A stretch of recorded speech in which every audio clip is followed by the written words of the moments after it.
الحمد لله وكفى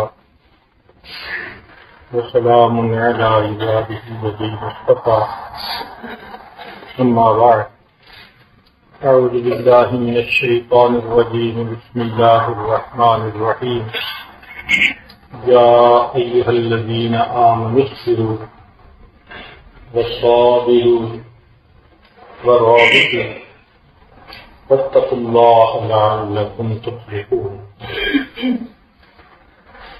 سبحان ربك رب العزة عما يصفون وسلام على المرسلين والحمد لله رب العالمين اللهم صل على سيدنا محمد وعلى آل سيدنا محمد وبارك وسلم۔ قرآن مجید کی جو آیت مبارکہ تلاوت کی گئی اس میں ایمان والا کو صبر کرنے کا حکم ہے۔ اس آیت کریمہ کے بارے میں مشائخ صوفیاء کی تفاسیر میں کیا آیا ہے یہ آج اس کی عربی عبارت پڑھتا جائے گا، علماء طلباء اس کا ترجمہ سمجھ لیں گے، کیونکہ اس کا اگر ترجمہ کریں تو شاید اسی میں ہی پورا وقت طے ہو جائے۔ البتہ صبر کیا ہوتا ہے اس کا مضمون پھر تفصیل اور حدیث کے بعد انشاءاللہ مزید کریں گے۔ چنانچہ تفسیر لطائف الاشارات امام قشیری رحمۃ اللہ علیہ کی تفسیر ہے، وہ 3 لفظوں کی تفسیر فرماتے ہیں، اصبروا، صابروا اور رابطوا۔ فرماتے ہیں اصبروا علی الطاعات وعن المخالفات وتصابروا في ترك الهوى والشهوات وقطع المنى والعلاقات ورابطوا بالاستقامة في الصحبة في عموم الأوقات والحالات۔ ایک تفسیر یہ بھی ہے اصبروا بنفوسکم وصابروا بقلوبکم ورابطوا باسرارکم۔ ایک تفسیر یہ بھی انہوں نے لکھی کہ اصبروا تحت حکمی وصابروا فی الجہاد مع اعدائی واربطوا قلوبکم بموافقتی ورضائی۔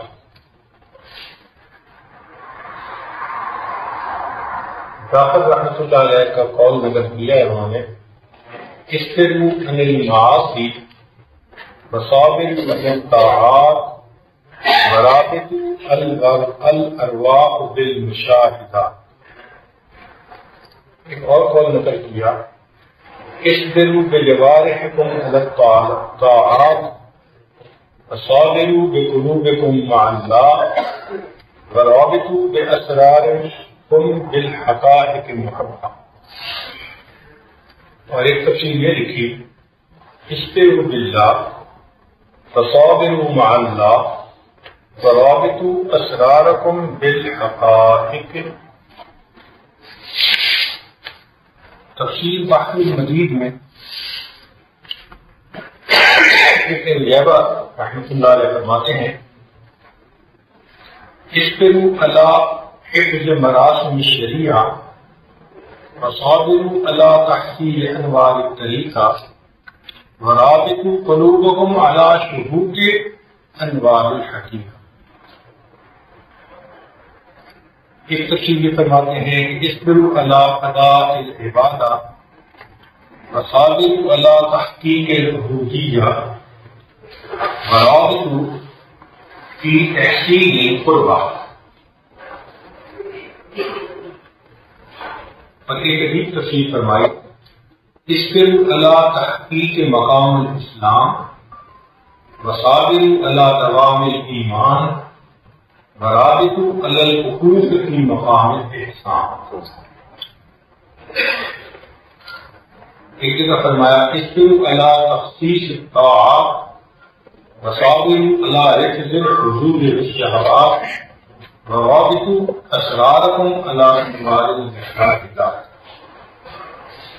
چنانچہ ابن قیم رحمۃ اللہ علیہ فرماتے ہیں کہ الصبر حبس النفس عن الجزع، کہ اپنے نفس کو مصیبت پڑنے کے اوپر جزا فضا کرنے سے روکنا، واللسان عن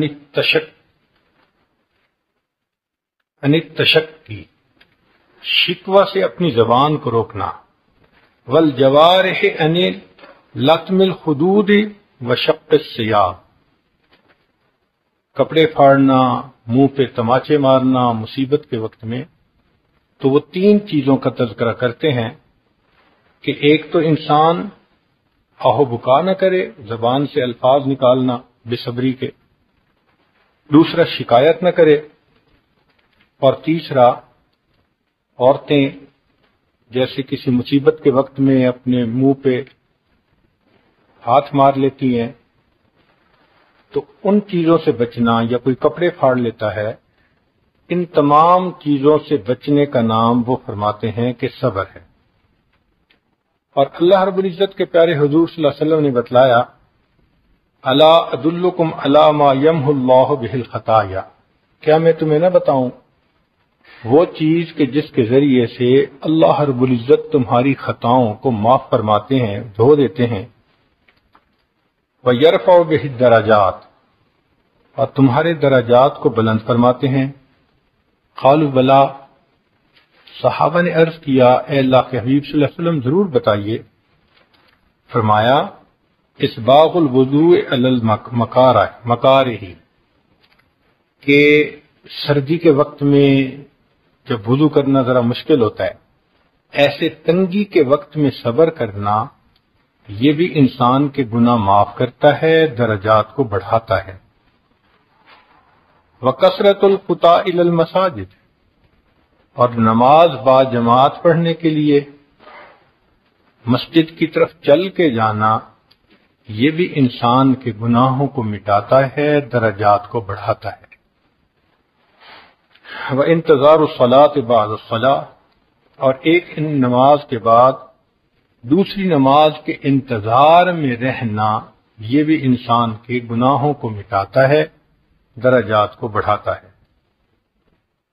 چنانچہ ایک حدیث مبارکہ میں ہے، اذا جمع اللہ الخلائق نادا مناد این اہل الصبر، قیامت کا دن ہوگا، ایک ندا دینے والا، آواز لگانے والا اعلان کرے گا، اناؤنسمنٹ کرے گا، صبر والے کہاں ہیں؟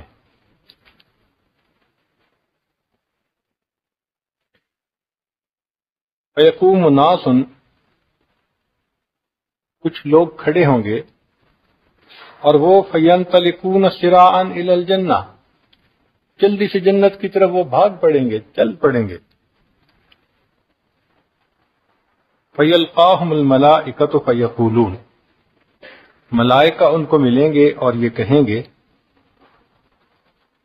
انا نراکم سراعا الی الجنۃ فمن انتم، ہم دیکھ رہے ہیں کہ تم بہت تیزی سے سپیڈ لگائے جا رہے ہو، بھائی تم ہو کون؟ فیقولون، وہ کہیں گے نحن اہل الصبر، ہم صبر والے ہیں۔ فیقولون، وہ فرشتے پوچھیں گے وما صبرکم، تم نے کس چیز پہ صبر کیا؟ فیقولون، وہ کہیں گے کنا نصبر علی طاعت اللہ، ہم اللہ کی فرما برداری کرنے پر صبر کرتے تھے۔ وَكُنَّا نَصْبِرُ عَلَى مَعَاصِي اللَّهِ عن معاصی اللہ، اور ہم گناہوں سے بچنے میں بھی صبر کرتے تھے، یعنی نفس کو روکنا گناہ کرنے سے، اور نفس کو مجبور کرنا نیکی کے کرنے پہ، دونوں صبر والی باتیں۔ تہجد میں اٹھنا کون سا آسان ہے؟ مجبور کرنا پڑتا ہے اپنے آپ کو، مشقت ہوتی ہے اس وقت میں اٹھنا۔ تو فرمایا کہ ہم یہ دونوں طرح کا صبر کرتے تھے، طاعات کرنے میں صبر، گناہوں سے بچنے میں صبر۔ فیقال لہم، ان کو یوں کہا جائے گا، ادخلوا الجنۃ فنعم اجر العاملین، جنت میں داخل ہو جاؤ، کتنا بہتر اجر ہے عمل کرنے والوں کے لیے۔ چنانچہ ہمارے مشائخ نے لکھا ہے، فمن اشتاق الی الجنۃ صلاح عن الشہوات، جس بندے کو جنت کی خواہش ہونا، شوق ہو، رچ جائے جس کے دل میں، وہ بندہ شہوات کو چھوڑ دیتا ہے جنت کے مزوں کے وجہ سے، کہ اس کو جنت مطلوب ہوتی ہے، وہ رزق نہیں لیتا، شہوات سے اپنے آپ کو بچاتا ہے۔ ومن اشفق من النار، اور جس کو آگ میں جانے سے ڈر لگتا ہے، رجع عن المحرمات، وہ گناہوں میں پڑنے سے اپنے آپ کو روک لیتا ہے۔ ومن زہد فی الدنیا تہاون بالمصیبات، جو بندہ زہد اختیار کر لیتا ہے تو دنیا کی مصیبتیں اس پر آسان ہو جاتی ہیں۔ ومن ارتقب الموت تسارع الی الخیرات، اور جو بندہ موت کا مراقبہ کرتا ہے تو وہ بندہ پھر نیکی کے کام میں جلدی کرتا ہے، دوڑ دوڑ کے نیکی کرتا ہے، بھاگ بھاگ کے نیکی کرتا ہے، تاکہ میں اپنی زندگی میں کچھ اعمال کر لوں۔ وہ نیکی کر کر کے تھکتا ہے اور تھک تھک کے پھر نیکی کرتا ہے، کیونکہ اس کو پتا ہوتا ہے کہ موت آنے والی ہے اور مجھے اس سے پہلے کچھ کرنا ہے۔ ہمارے حضرت مرشد عالم رحمۃ اللہ علیہ عمر کے آخری حصے میں تو فرمایا کرتے تھے کہ میرے لیے دن رات برابر ہو گئے ہیں۔ فرماتے تھے کہ تم کہتے ہو یہ دن ہے اور یہ رات ہے، میرے لیے سب ایک ہے۔ چنانچہ رات میں بھی کوئی آ جاتا تو بیان فرماتے، بیٹھے رہتے، ہم سوچتے بھئی کوئی نیند کا معمول ہی نہیں۔ حیرت ہوتی اس بات پہ۔ اچھا، کئی دفعہ ہم سفر کر کے حضرت کے ساتھ مغرب عشاء کے وقت سفر شروع کیا اور آدھی رات کو وہاں پہنچے۔ اب اتنا نیند سے ہم بیدار کہ جی چاہتا تھا کہ بس اجازت ملے تو ہم کھڑے ہی سو جائیں، حالت ہماری ایسی ہوتی تھی۔ اور حضرت وہاں جا کے بیٹھ کے پھر قرآن کا آواز شروع کر دیتے۔ یا اللہ، سب اتنے تھکے ہوئے ہیں، ایسے لگتا تھا کہ واقعی ان کی نظر میں دن اور رات کا فرق نہیں تھا۔ اور حضرت یہ فرماتے تھے کہ انی دعوت قومی لیلا و نہارا، دن اور رات اس طرح اللہ کے دین کی دعوت دیتے تھے، نہ آرام کا خیال، نہ کھانے کا خیال، اس طرح زندگی لگا دی۔ ایک دن مجھے فرمانے لگے کہ میں نے سالکین کو اتنی توجہ دی ہے کہ اب میری ہڈیاں بھی درد کرتی ہیں، اب میری ہڈیاں بھی درد کرتی ہیں۔ جب آخری وقت قریب تھا تو ڈاکٹروں نے کہا کہ آپ ریسٹ کریں، دوائی وقت پہ لیں، کھانے کا خیال رکھیں، فلاں رکھیں۔ تو حضرت ہر چیز کا بڑا خیال رکھتے تھے۔ تو حضرت کے بڑے صاحبزادے حضرت مولانا عبد الرحمن قاسمی رحمت اللہ علیہ بہت نیک نوجوان تھے، بہت باخدا اور باہمت نوجوان تھے۔ وہ اپنے والد گرامی کے ساتھ کبھی کبھی بات بھی کر لیتے تھے کھل کے۔ تو جب حضرت بہت کھانے کا خیال رکھتے اور لیٹنے کا اور آرام کا اور دوائی کا، تو ایک دن وہ کہنے لگے ابا جی، ساری زندگی تو آپ نے اپنا خیال نہیں رکھا، اب آپ کو بڑا اپنا خیال ہو گیا ہے۔ ساری زندگی تو آپ نے اپنا خیال نہیں رکھا، اب آپ کو بڑا اپنا خیال ہو گیا ہے۔ تو حضرت نے یہ سنا تو لیٹے ہوئے تھے، فرمان لگے قاسمی اٹھ کے بٹھاؤ، مجھے اٹھا کے بٹھاؤ۔ تو حضرت قاسمی نے تکیہ لگا کر حضرت کو بٹھا دیا، قریب بلایا، فرمانے قاسمی ادھر آ۔ تو جب قریب آیا تو فرمان لگے دیکھ، مجھے اپنی جان شروع سے عزیز تھی، اللہ کی قسم اسی لیے میں نے اس کو پوری زندگی عزیز نہیں رکھا۔ مجھے اپنی جان شروع سے عزیز تھی، اسی لیے میں نے پوری زندگی اپنی جان کو عزیز نہیں رکھا۔ تو یہ اللہ والوں کی عبادتیں ہوتی ہیں۔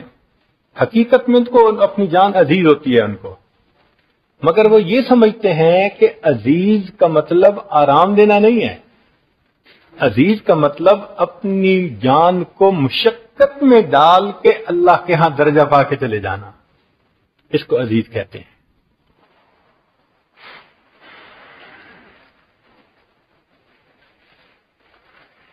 قرآن مجید میں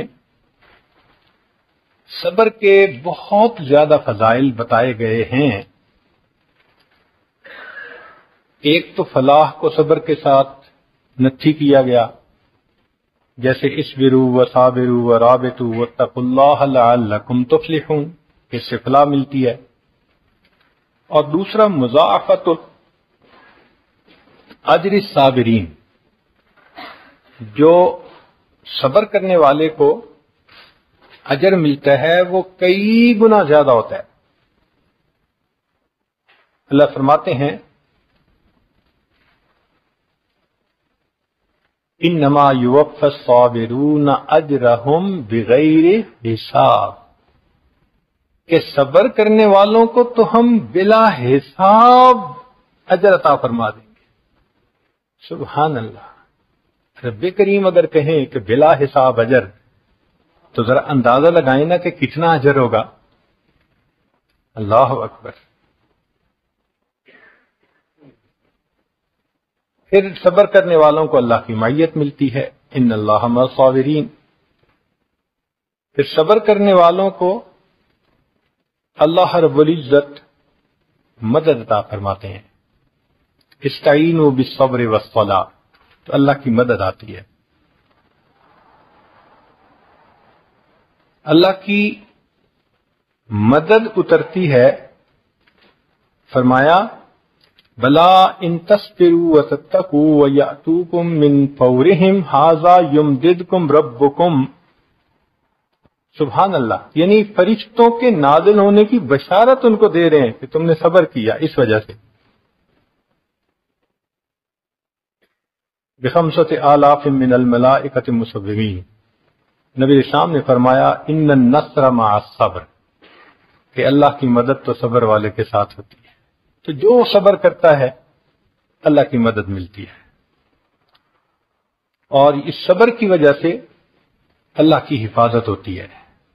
چنانچہ فرمایا ان تصبروا وتتقوا لا يضركم كيدهم شيئا، اگر تم صبر کرو گے اور تقوی اختیار کرو گے تو یہ تمہارے دشمن ہیں، حاسد ہیں، وہ تمہارا بال بیکا بھی نہیں کر سکیں گے، تمہیں اللہ کی حفاظت نصیب ہو جائے گی۔ اور جب صبر والے جنت میں داخل ہونے لگیں گے تو قرآن مجید میں فرمایا والملائکۃ یدخلون علیہم من کل باب سلام علیکم بما صبرتم فنعم عقبی الدار۔ صبر کی وجہ سے فرشتے بھی ان کو سلام، مبارکیں مبارکیں ایسے دے رہے ہوں گے۔ فرمایا کہ صبر ایمان والوں کے لیے بہتر ہے۔ وَإِنْ عَاقَبْتُمْ فَعَاقِبُوا بِمِثْلِ مَا عُوقِبْتُمْ بِهِ وَلَئِنْ صَبَرْتُمْ لَهُوَ خَيْرٌ لِلصَّابِرِينَ۔ چنانچہ صبر کے اوپر بڑا اجر ملتا ہے۔ إِلَّا الَّذِينَ صَبَرُوا وَعَمِلُوا الصَّالِحَاتِ أُولَئِكَ لَهُمْ مَغْفِرَةٌ وَأَجْرٌ كَبِيرٌ۔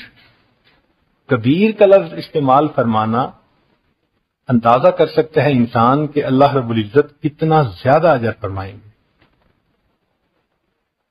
فرمایا جعل الصبر من عزم الامور واصبر علی ما اصابک ان ذلک من عزم الامور۔ اور کامیابی کا وعدہ ان ایمان والوں کے ساتھ جو صبر کرتے ہیں۔ چنانچہ بنی اسرائیل والوں نے فرعون کی جو تکالیف تھیں اس کے اوپر صبر کیا۔ اللہ فرماتے ہیں وَتَمَّتْ كَلِمَةُ رَبِّكَ الْحُسْنَىٰ عَلَىٰ بَنِي إِسْرَائِيلَ بِمَا صَبَرُوا۔ تو دیکھو صبر کی وجہ سے اللہ کی یہ نعمتیں ان کو ملیں۔ پھر صبر کرنے والے سے اللہ محبت فرماتے ہیں وَاللَّهُ يُحِبُّ الصَّابِرِينَ۔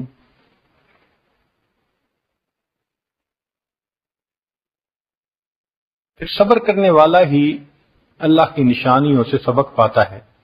فرمایا ان فی ذلک لآیات لکل صبار شکور۔ اس لیے حضرت ایوب علیہ السلام نے بیماری پہ صبر کیا۔ اللہ رب العزت نے قرآن مجید میں عجیب الفاظ سے تعریف فرمائی۔ فرمایا انا وجدناہ صابرا نعم العبد انہ اواب۔ میرا کتنا اچھا بندہ تھا، میری طرف رجوع کرنے والا تھا۔ سبحان اللہ۔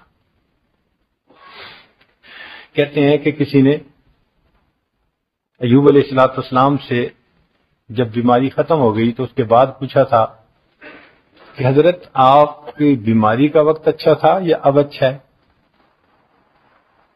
اب تو صحت ہو گئی، نعمتیں واپس مل گئی، تو وہ وقت اچھا تھا یا یہ اچھا ہے؟ تو فرمان لگے کہ بیماری کا وقت بہتر تھا۔ ان کا ہے یہ کیا بات ہوئی کہ بیماری کا وقت بہتر تھا؟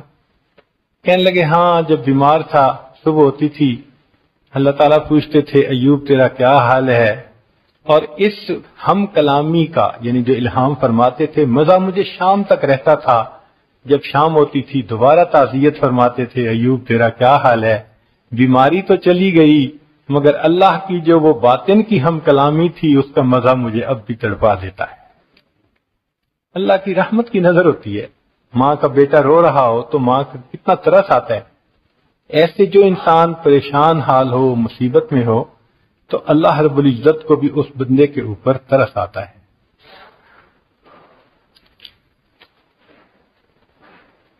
اس لیے فرمایا کہ انہ سبحانہ حکم بالخسران لمن لیس لہ صبر وتواصوا بالحق وتواصوا بالصبر۔ پھر میمنہ والے وہی ہوں گے جو اہل صبر ہوں گے۔ وتواصوا بالصبر وتواصوا بالمرحمہ اولئک اصحاب المیمنہ۔ فرمایا کہ ہم صبر والوں کو بہترین جزا دیں گے۔ وَلَنَجْزِيَنَّهُ الَّذِينَ صَبَرُوا أَجْرَهُمْ بِأَحْسَنِ مَا كَانُوا يَعْمَلُونَ۔ پھر فرمایا کہ الفوز بالجنہ انی جزیتہم اليوم بما صبروا انہم هم الفائزون۔ حدیث مبارکہ میں ہے کہ قیامت کے دن اللہ تعالیٰ صبر والوں کے نام اعمال کو نہیں تولیں گے۔ ویسے تو اصولاً سب کے نام اعمال تولے جائیں گے، مگر کچھ ایسے بھی تو خوش نصیب ہیں نا کہ جو بلا حساب جائیں گے، تو ان کے تو نام اعمال نہیں تولیں گے، وہ تو ویسے ہی جائیں گے۔ تو صبر والے بھی انہی میں سے ہیں کہ بنا حساب کتاب چلو بھائی۔ حدیث مبارکہ کے لفظ سن لیجئے۔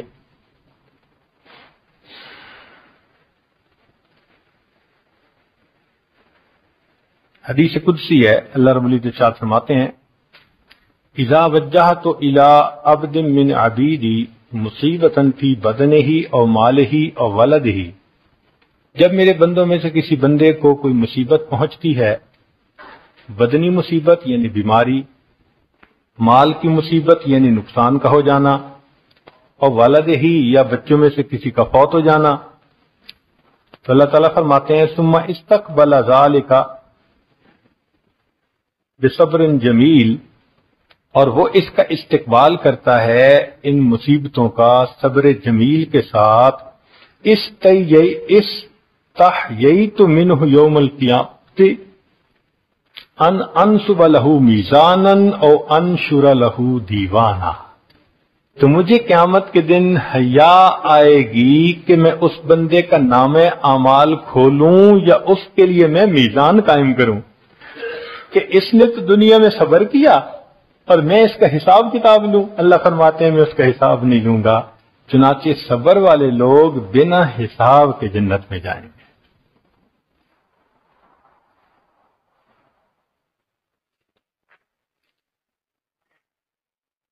انسان کے اوپر تین طرح کے حالات آتے ہیں۔ قرآن مجید میں اللہ رب فرماتے ہیں وَالصَّابِرِينَ فِي الْبَأْسَاءِ وَالضَّرَّاءِ وَحِينَ الْبَأْسِ، تو یہاں تین حالات بتائے گئے ہیں، تنگ دستی کے حالات، مرض کے حالات، بیماری کے حالات، اور فرمایا کہ قتل و قتال کے حالات۔ یہ تین طرح کے حالات بندے کو پیش آ سکتے ہیں۔ اور ایک آیت میں اللہ تعالیٰ نے بتلایا کہ ہم 5 طریقے سے بندے کو آزمائیں گے۔ چونکہ یہ دار المحن امتحان گاہ ہے تو آزمائش 5 طرح سے آتی ہے۔ فرمایا وَلَنَبْلُوَنَّكُمْ بِشَيْءٍ مِّنَ الْخَوْفِ وَالْجُوعِ وَنَقْصٍ مِّنَ الْأَمْوَالِ وَالْأَنفُسِ وَالثَّمَرَاتِ، یہ 5 آزمائشیں ہیں جو بندے پر آ سکتی ہیں. یعنی یہ 5 کوشچن ہیں جو اس امتحان گاہ میں تمہیں حل کرنے ہیں. اب کسی کو بیماری دے کے آزماتے ہیں، کسی کو کاروبار میں نقصان دے کے آزماتے ہیں، کسی کے قریبی عزیز کی جان لے کے آزماتے ہیں. یہ مختلف آزمائشیں ہیں، یہ آتی ہی رہتی ہیں بندے کے اوپر، بدل بدل کے آتی ہیں. مگر فرماتے ہیں وہ بشر الصابرین، جو ان حالات میں صبر کرنے والے ہیں، اے میرے پیارے محبوب صلی اللہ علیہ وسلم ان کو بشارت دے دیجیے، ان کو مبارک دے دیجیے، ان کو خوشخبری دے دیجیے. اب یہ بات سمجھ میں نہیں آتی کہ مصیبت اور پریشانی آتی کیوں ہے. تو اللہ جزائے خیر دے ہمارے اکابر کو کہ انہوں نے اس کو بھی کھول کے بیان کیا. چنانچہ ہمارے اسلاف نے لکھا ہے کہ انسان کے اوپر مصیبت 2 وجوہات سے آتی ہے. پہلی وجہ انسان کی کوتاہیاں، اس کے گناہ، اس کے کرتوت. ما اصابکم من مصیبت فبما کسبت ایدیکم، اللہ فرماتے ہیں تمہیں جو مصیبت آتی ہے تمہارے ہاتھوں کی کمائی ہوتی ہے.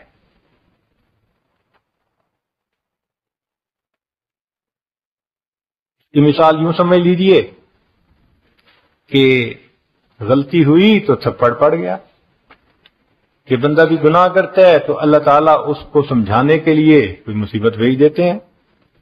جب مصیبت آتی ہے نا پھر انسان ذرا جاگتا ہے، پھر آنکھیں کھولتا ہے. پھر جو 5 وقت کی نماز بھی نہیں نہ پڑھتا وہ پوچھتے حضرت میں تہجد میں کیا پڑھا کروں. اب پریشانی جو آ گئی ہے، کہاں فرض نماز نہیں ہوتی تھی، کہاں تہجد میں بھی پڑھائیاں ہو رہی ہیں. تو یہ یاد رکھیے، خوشیاں سلاتی ہیں اور غم جگاتے ہیں. خوشیاں سلاتی ہیں اور غم جگاتے ہیں. سبحان اللہ. ابن عطا اللہ اسکندری رحمۃ اللہ علیہ نے ایک عجیب بات لکھی ہے.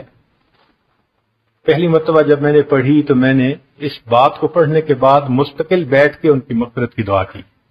اتنا میرا دل خوش ہوا اس بات پہ. تو وہ کہنے لگے کہ مقصود پیچھے یہ تھا کہ جب بندہ غافل ہو جاتا ہے تو اللہ مصیبت، بیماری، پریشانی بھیجتے ہیں تاکہ یہ بندہ حقیقت کو پہچان لے، اللہ کے در کی طرف آ جائے. تو فکرہ عجیب لکھتے ہیں، وہ فرماتے ہیں، اس کا ترجمہ سنیے کہ پاک ہے وہ پروردگار، پاک ہے وہ پروردگار جو غفلت میں پڑے ہوئے بندوں کو، پاک ہے وہ پروردگار جو غفلت میں پڑے ہوئے بندوں کو پریشانیوں اور مصیبتوں کی زنجیروں میں جکڑ جکڑ کر اپنے در کی طرف واپس کھینچ رہا ہوتا ہے. پاک ہے وہ پروردگار جو غفلت میں پڑے ہوئے بندوں کو پریشانیوں اور مصیبتوں کی زنجیروں میں جکڑ جکڑ کر اپنے در کی طرف واپس کھینچ رہا ہوتا ہے. اللہ اکبر. واقعی یہ غم نہ ہوتے تو انسان تو پھر جنت کی کوشش ہی نہ کرتے، وہ تو پکا اپنے لیے جہنم کو خرید لیتے. یہ تو شکر ہے کہ اللہ تعالیٰ کی طرف سے حالات ایسے آ جاتے ہیں کہ انسان کی آنکھ کھل جاتی ہے کہ میں کر کے آ رہا ہوں، اسے اپنی اوقات یاد آ جاتی ہے، اس کے لیے واپسی کا راستہ اللہ نے کھول دیا. تو واقعی یہ اللہ رب العزت کا بڑا فضل اور کرم ہے کہ اللہ تعالیٰ بندے کے گناہوں پر اس کو دنیا ہی میں سزا دے دیتے ہیں اور اس کو اپنی طرف متوجہ کر لیتے ہیں. کئی مرتبہ یہ سزا، یہ مصیبت، یہ گناہوں کی وجہ سے نہیں آتی، درجات بڑھانے کے لیے آتی ہے.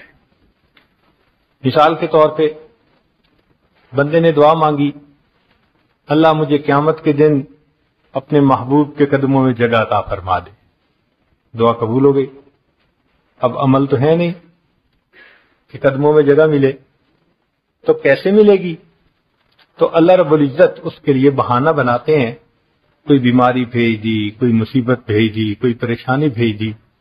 اور ان معمولی باتوں پہ جب وہ بندہ صبر کر لیتا ہے اس صبر کو بہانہ بنا کر اللہ اس کی اس تمنا کو پورا فرما دیتے ہیں.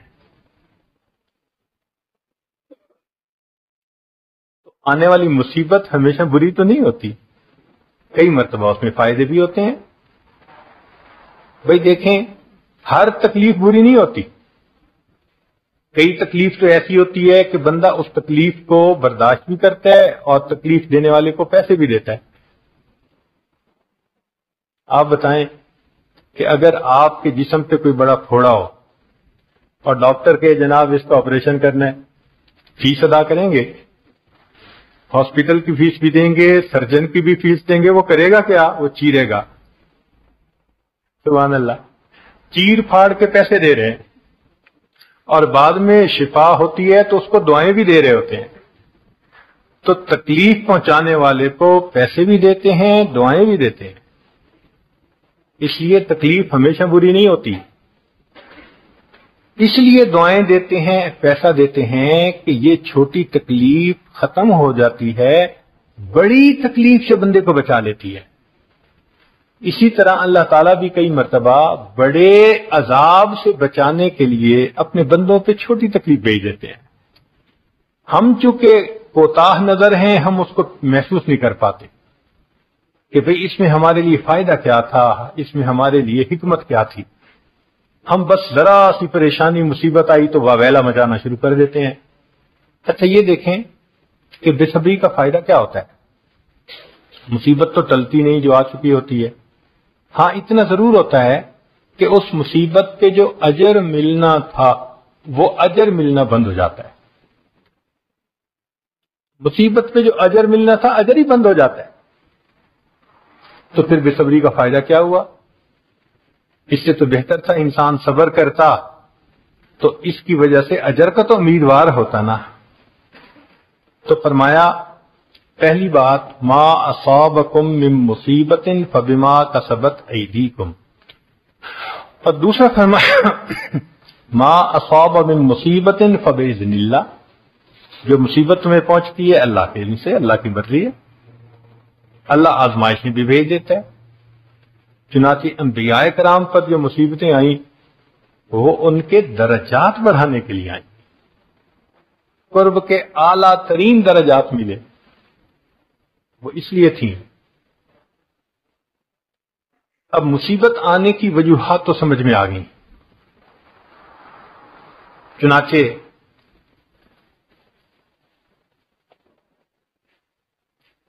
ایک خیال ذہن میں آتا ہے کہ اگر مصیبت آ جائے تو کیا کرنا چاہیے. اصول سمجھ لیں کہ بندے کو مصیبت مانگنی نہیں چاہیے، کبھی بھی نہ مانگے. اللہ تعالیٰ کو بہادری دکھانے کی ضرورت نہیں ہے، ہمت طاقت دکھانے کی ضرورت نہیں ہے، عاجزی کرنے کی ضرورت ہے. اے اللہ میں عاجز بندہ ہوں، میں متحمل نہیں ہو سکتا، میرے ساتھ عافیت کا معاملہ کیجیے.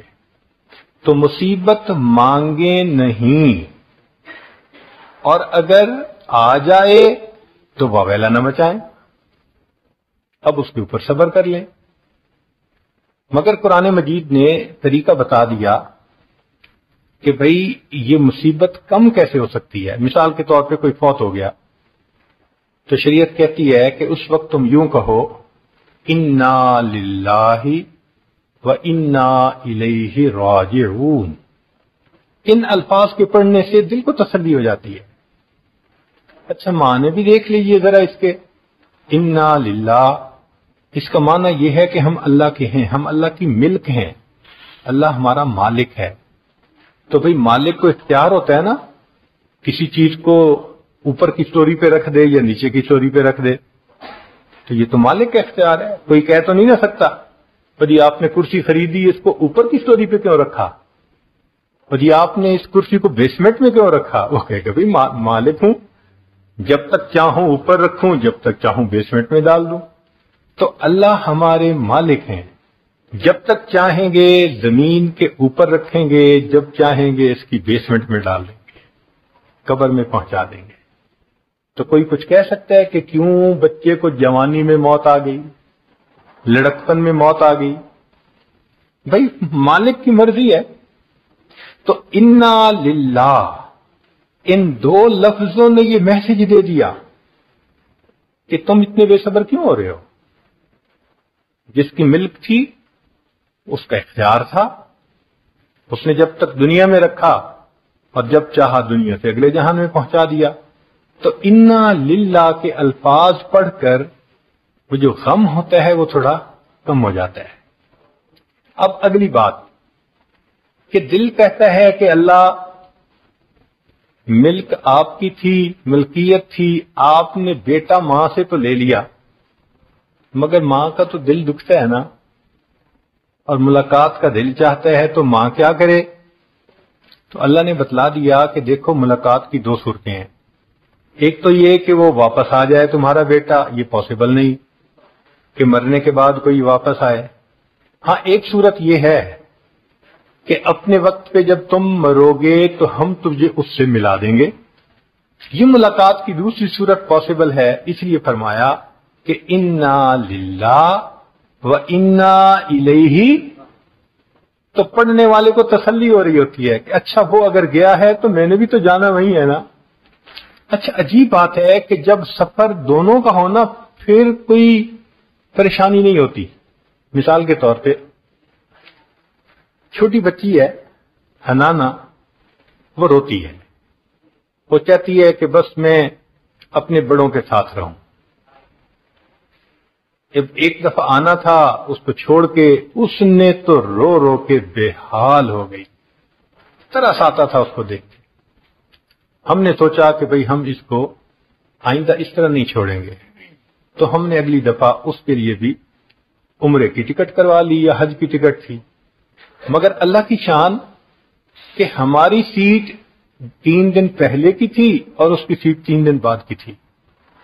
اب اس کی ماں نے اس کو سمجھانا شروع کر دیا کہ ہم نے بھی جانا ہے اور دادا ابو نے بھی جانا ہے، فلاں نے بھی جانا ہے، مگر ان کی فلائٹ پہلے ہے، ہماری بعد میں ہے، ہم بھی جا رہے ہیں. 3 دن اس بچی کو جب یہ سمجھاتے رہے تو ہم حیران ہوئے کہ اس بچی نے ایئرپورٹ پہ ہنستے ہوئے ہمیں الوداع کیا. وہ بچی جس نے پہلے ہنگامہ کیا تھا، سمجھ نہیں آتی تھی کہ اس کے آنسو کیسے روکیں، اب اس بچی نے اتنا اچھا بہیو کیا. ریزن کیا تھی؟ اب اس بچی کے ذہن میں یہ تھا کہ یہ جدائی لمبی نہیں، ان کی فلائٹ آج ہے اور ہماری فلائٹ 2 دن کے بعد ہے. اس دن مجھے ایک بات سمجھ میں آ گئی کہ اللہ آپ نے جو فرما دیا کہ تم مصیبت کے وقت یہ پڑھ لیا کرو کہ انا للہ، بھئی تمہاری فلائٹ تو چلی گئی، مسئلہ اتنا نہیں، انا الیہ، 2 دن بعد ہماری بھی فلائٹ آنے والی ہے. تو پھر یہ چیز بندے کے لیے برداشت کرنی آسان ہو جاتی ہے. نبی علیہ الصلوۃ والسلام نے ایک اور طریقہ بتایا غم گھٹانے کا. فرمایا کہ اگر کوئی بھی تمہارا قریبی پیارا لوڈ ون فوت ہو جائے تو تم اس وقت میری جدائی کو بھی یاد کیا کرو. حدیث پاک اذا اصیب احدکم بمصیبت فلیذکر مصیبۃ بی، کہ جب تم میں سے کسی کو کوئی مصیبت پہنچے تو وہ میری جدائی والی مصیبت کو یاد کر لے، کیونکہ وہ مصیبت تو اعظم المصائب، بڑی مصیبتوں میں سے ایک تھی، سب سے بڑی مصیبت. صحابہ رضی اللہ عنہم کے لیے نبی علیہ الصلوۃ والسلام کی جدائی سے بڑی مصیبت اور کوئی نہیں تھی، اس سے بڑا دکھ نہیں تھا. اس لیے کسی نے کہا فاصبر لكل مصیبت وتجلدی وَاعْلَمْ بِأَنَّ الْمَرْءَ غَيْرُ مُخَلَّدِ فَإِذَا ذَكَرْتَ مُصِيبَةً وَمَصَابَهَا فَاذْكُرْ مَصَابَكَ بِالنَّبِيِّ مُحَمَّدٍ. تو محبوب صلی اللہ علیہ وسلم کی جدائی والے ہی ان کی مصیبت کو یاد کر لینا، کہ چھوٹی مصیبتیں بہت آسان ہو جائیں گی. حضرت اقدس رحمۃ اللہ علیہ تھانوی رحمۃ اللہ علیہ لکھتے ہیں کہ مصیبت کو کم کرنے کا بہترین طریقہ یہ ہے کہ آدمی غور کرے اس آیت پر ان اللہ مع الصابرین، کہ صبر کرنے والے کے ساتھ اللہ ہوتے ہیں. وہ فرماتے ہیں کہ اگر اس کا مراقبہ کر لے نا بندہ تھوڑی دیر بیٹھ کے کہ مصیبت تو آئی ہے، اگر میں صبر کر لوں گا اللہ میرے ساتھ ہو جائیں گے، تو اس بات پر انسان کا غم ہلکا ہو جاتا ہے۔ اور ہمارے مشائخ صوفیاء نے لکھا ہے کہ نبی علیہ الصلوۃ والسلام پر جب بہت مصیبت پریشانی آتی تھی اللہ تعالیٰ تسلیاں دیتے تھے۔ چنانچہ اللہ تعالیٰ فرماتے ہیں وَاصْبِرْ وَمَا صَبْرُكَ إِلَّا بِاللَّهِ وَلَا تَحْزَنْ عَلَيْهِمْ وَلَا تَكُ فِي ضَيْقٍ مِّمَّا يَمْكُرُونَ إِنَّ اللَّهَ مَعَ الَّذِينَ اتَّقَوْا وَالَّذِينَ هُمْ مُحْسِنُونَ۔ اور ایک جگہ فرمایا وَلِرَبِّكَ فَاصْبِرْ، اے میرے محبوب اپنے رب کی خاطر صبر کر۔ اور ایک جگہ فرمایا وَاصْبِرْ فَإِنَّكَ بِأَعْيُنِنَا، اے محبوب صبر کیجئے، آپ ہماری آنکھوں کے سامنے ہیں، ہم آپ کو دیکھ رہے ہیں۔ تو حضرت تھانوی رحمۃ اللہ فرماتے ہیں کہ جب مصیبت آئے تو بندہ یہ سوچے کہ اس حال میں اللہ محبت کی نظر سے مجھے دیکھ رہے ہیں، تو وہ مصیبت آسان ہو جاتی ہے۔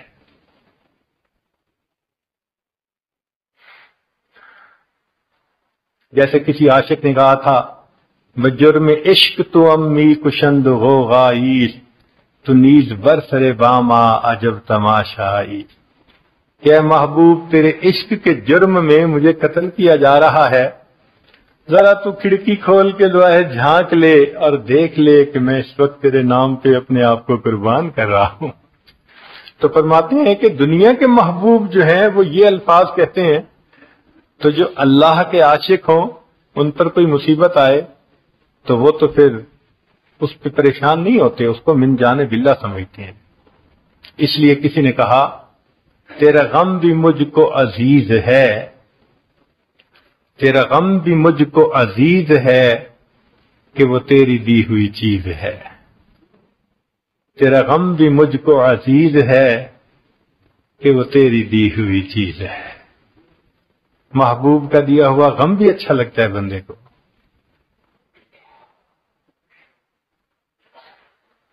ایک طریقہ غم کو ختم کرنے کا یا کم کرنے کا ہوتا ہے تعزیت کرنا۔ چنانچہ اگر کسی پہ مصیبت آئے تو دوسروں کا یہ کام نہیں ہوتا کہ بیٹھ کے ڈسکشن کریں، کمنٹس پاس آن کریں، بلکہ فرمایا کہ ایمان کا تقاضا یہ ہے کہ ایمان والے اس کے غم میں شریک ہوں اور اس کی تعزیت کریں۔ تعزیت کہتے ہیں پرسہ کے بات کہنا، تسلی کی بات کہنا۔ چنانچہ جس مسلمان پہ بھی کوئی غم مصیبت آئے، رشتہ دار، پڑوسی، قریب کے، کمیونٹی کے لوگ، ان کے اوپر لازم ہوتا ہے کہ وہ جائیں اور اس کو تسلی دلائیں۔ اس تسلی کے بول بولنے سے اس کا غم ہلکا ہو جاتا ہے۔ اب تعزیت کرنے پر اجر کیا ملتا ہے؟